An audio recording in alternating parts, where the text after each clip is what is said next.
Well, I took a look at the North American CO2 merchant market, and what I tried to focus on was to let people understand where supply and demand is, what's going to drive demand, and some of the new uses. And so I wanted people to be aware of that. And then I also went through, sort of a 10-year perspective on what's been happening with player shares, and then also what's been happening with sourcing trends as well. And then that led to where are we going in the future with the Midwest pipelines going in, and then other people talking about, what's going to happen to our supply. And my projections show, what we need in order to grow at 2% per year is exactly what's going to get taken out. So we really need to look at what are the other sources we can go after.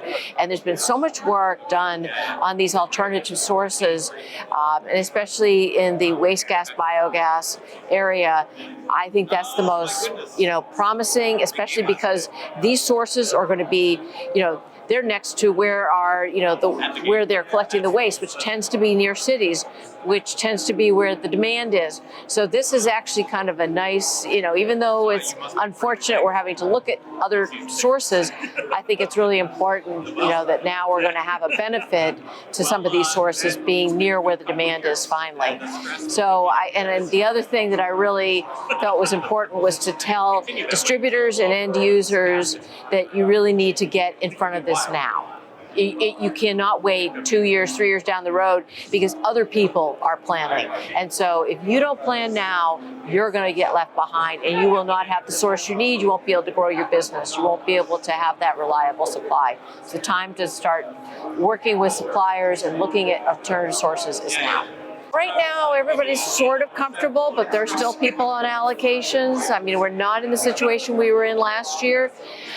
We're okay, but I don't see that lasting very long because, as I said, in 2024, I already know of one plant, and there's probably others out there that are going to be shuttering, and we're not going to have that supply. So we're okay.